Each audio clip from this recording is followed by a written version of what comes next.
All right, welcome back for our final talk of the day. We'll be exploring student entrepreneurship. Our next speaker is Tran, and we hope that this fireside will inspire you to innovate beyond the classroom so we can ignite the world with our work, going from 0 to 1 and making a positive impact. Tran is a sophomore pursuing computer science and economics at Dartmouth. As an entrepreneur interested in social impact technology, she seeks to make a difference in her community and globally. She co-founded Fineance, a financial management tool for college students. Currently, V is working as a co-founder and CTO of Vitalize, a startup that's building the first mobile wellness app tailored to the lived experiences of healthcare providers.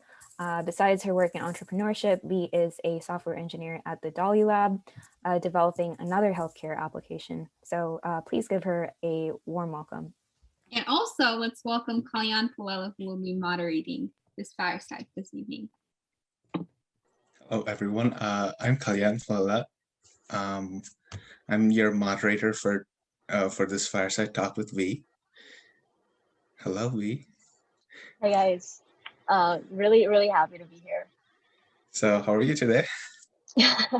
I'm doing good. You know, it's a sunny day outside. Yeah, that's great. So we had Isita give a great introduction about your background, but could you tell us a bit more about yourself? Yeah, I mean, she did a very good job at introducing myself. If I can just reiterate, I'm majoring in CS and econ, interested in tech, entrepreneurship, and social impact, which is the reason for the majors. In freshman year, I co-founded a platform for college students to manage their finances called Fineance. There's like a little pun in there for the name. And right now the platform is going through testing before it's actually replacing Dartmouth's current financial management system, which is very exciting. And then I am doing, school, part-time software engineer at a lab and Vitalize. You talked a lot about Vitalize. You're the co-founder of it. So could you tell us a bit more about Vitalize? Yeah, so Vitalize is this very cool, innovative idea. It's a platform to provide tailored wellness and mindfulness contents to healthcare professionals. So if you've ever used Headspace or Calm or things like that, think of it as like that, but tailored to healthcare providers. Yeah, that makes sense. But as students, we always don't have ideas just coming up unless we work on things. But so what inspired you to co-found Vitalize in this process? Yeah, it's a very, very interesting story actually. My co-founder, Sinket, he reached out to me over LinkedIn, and this is why you should use LinkedIn. At the time I was working at, a different startup at the time, and he had this idea and he did some, research on it, but it was really just still like an idea. And so he messaged me on LinkedIn and he's like, hey, I have this cool idea. Do you have time to like meet up? And then he pitched to me the idea. And I was like, wow, it's a really cool and interesting idea. And like the reason why I like this idea so much is because like when I was little, I always wanted to be a doctor, but I switched to tech in, high school, because I thought, with tech, you can really develop something and have it reach a wider audience. Like, for example, if you develop an app, you can scale it up to, international if you want to. And I thought that was really cool. And that's why I still wanted to, use tech to help in the healthcare industry. And honestly, it was probably because I was scared of blood, so I just didn't want to be a doctor anymore.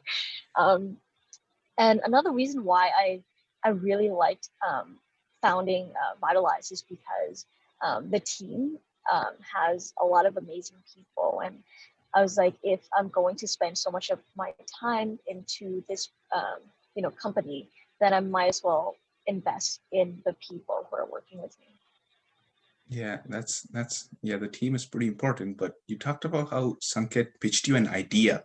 So what potential did you see in this idea to convert Vitalize from an idea into a company, into a business? Yeah, so really at the beginning, it was, we started from a problem.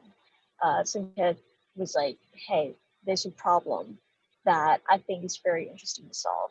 And then we just start from that problem. We're like, okay, what do we know about this problem? What can we do to know more about this problem?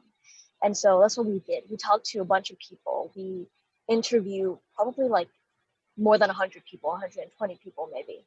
And we realized that like there's a lot of demands to solve this problem, because when we talk to healthcare professionals, they say that it's a problem, that it's an issue that they face every day, and a lot of them would want a solution for it. Another thing is that during our research, we did a lot of like literature review and finding other solutions out there. And then we realized that there are currently a lot of hospitals spending millions of dollars on initiatives or grants looking to, solve this problem that Vitalize is solving. So that's when we realized that, right, we need to scale the solution and deliver it to more people. Yeah. And you talk about the whole process, you see, of reaching out to people, reaching out to healthcare workers, reaching out to industry mentors. So through this entire process, what are some things that you've learned from your journey? And what are some pitfalls? And what do you hope that other students in your position don't face? Yeah, I think I learned a lot from it. Some pitfalls, let me think. There was this one period of time when we first started expanding our team from, 3 people to probably at that point 8 maybe. And so, we're just like college students, right? We just wanted to work with as many people as we could. And at that time, we didn't really know how to allocate talent. So we had a team of very talented people, but we didn't understand how their talent would fit in. And so what we tried to do is have that group of people solve a problem that we were facing without really considering what they're good at and what they really passionate about doing. So because of that mistake, it put our production, or like it put our progress back probably 2 months, which is a very long time for, a project or a startup. And I feel like after that, we were like after 2 months, we were like, oh, this is not working. Nothing is moving forward. So we learned from the situation. We learned what the problem was, and we pivoted very quickly. And so what we did was we hired more people, but now focus on people who bring the expertise that we need. And so we split the team up, got the team up and running. The team actually like accomplished the task that they needed to do very quickly, and we gained back those 2 months. So very exciting. Yeah, you talked about, hiring a team, hiring people, having a specialized team. But for all of this, you obviously need funding. So what process did you go through to get funding for your business, and what lessons did you learn from it? Yeah, funding is definitely such a pain to get. Kind of like, kind of like a job. It's just a lot of work. What we did was we, exhausted all of the opportunities at our colleges. My co-founder's college, we find all the grants that we could there, and then we moved, and then we looked at my college, and then even, the people who are working with us, like not just the co-founders. We looked into that. We also went to competitions. I feel like the past month I've been to probably like more than 5 competitions, and that's that's quite a lot. We also try to apply to incubators for the grants and also for the knowledge. In terms of what I learned from trying to find grants is, obviously like how to write an application, how to pitch. Pitch is an important thing.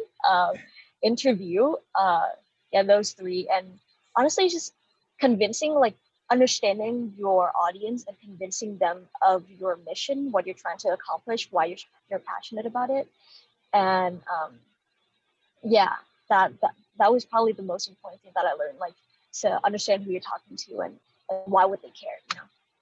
Yeah, that's great. You seem to have a process, about going about these things, looking for funding, looking for people or things of that sort. So did you have any experience with entrepreneurship before starting Vitalize? Yeah, actually, fun fact.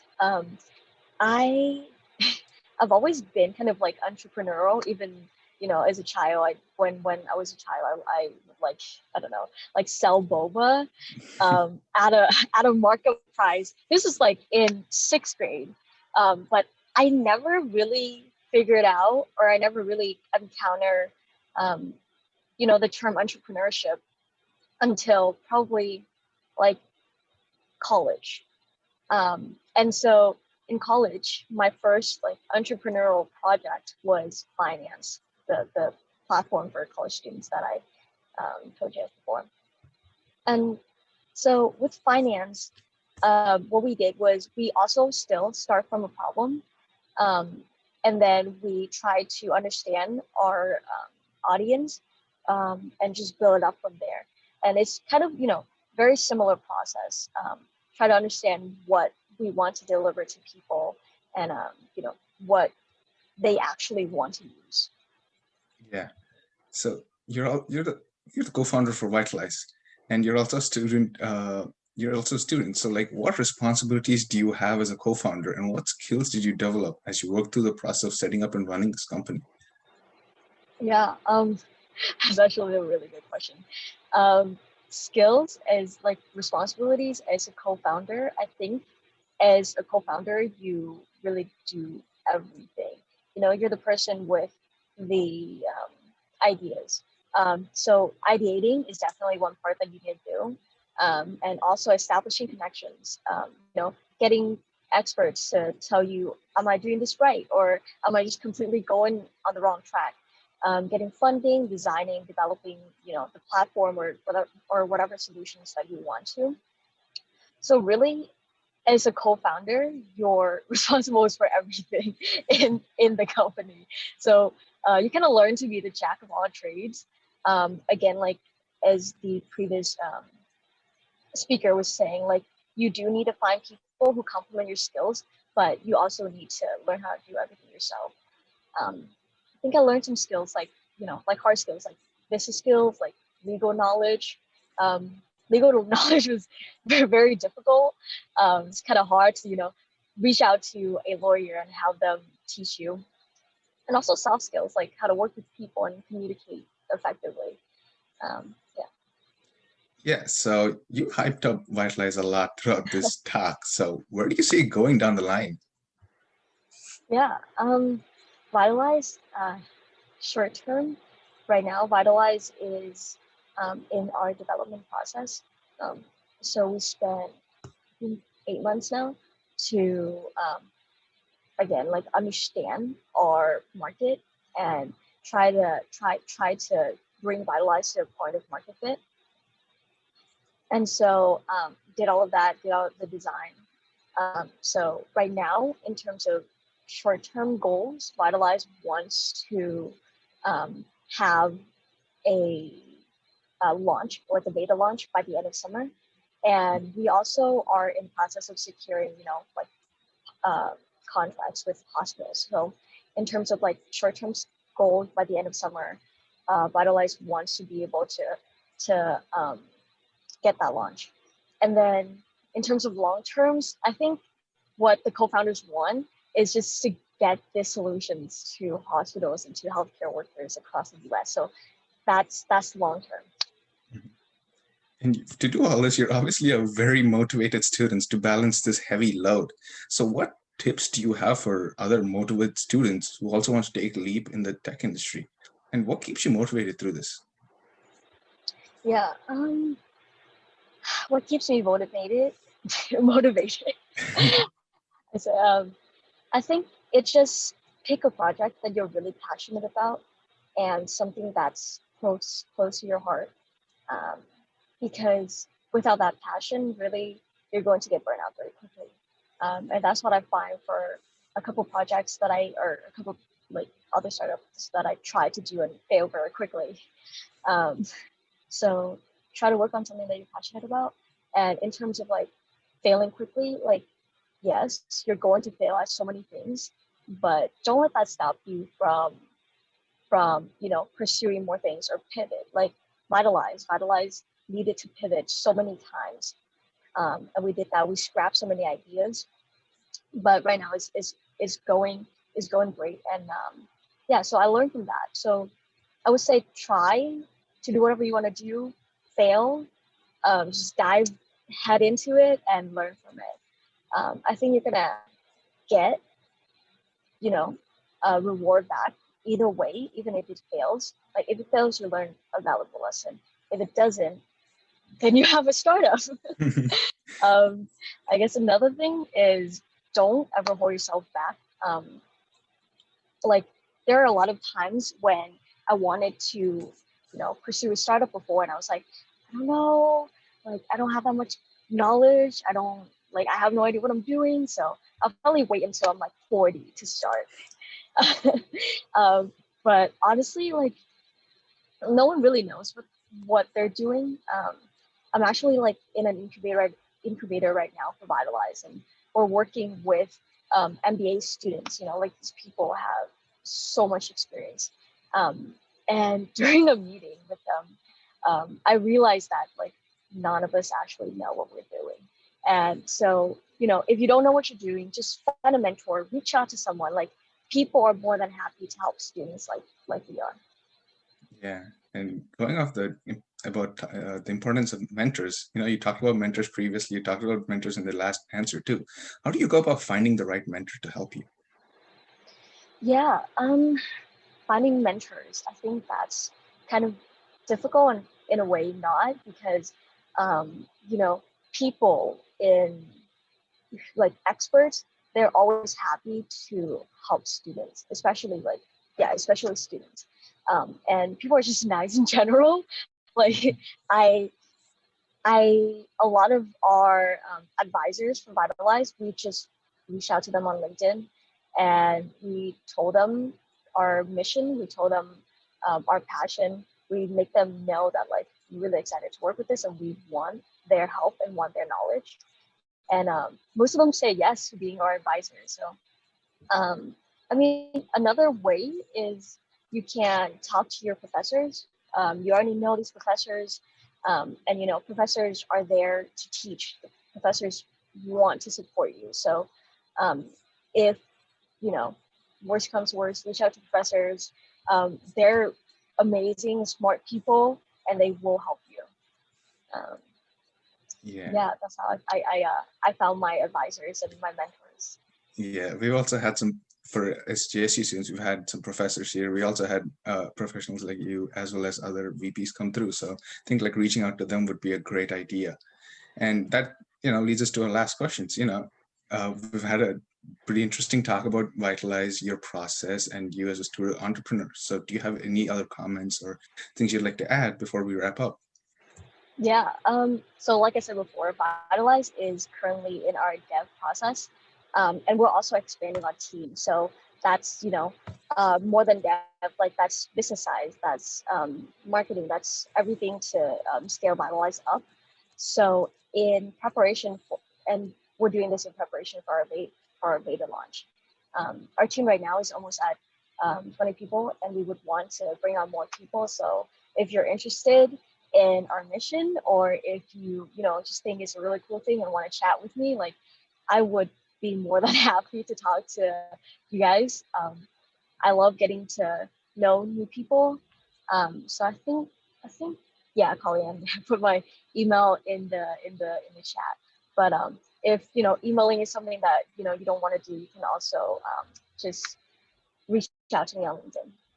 Yeah, cool. Thank you so much for being here. Thank you so much for answering these questions, and we're very happy. Thank you. Yeah, thank you for coming, guys. This makes me so happy that Thanks again, V. We really appreciate your time. All right.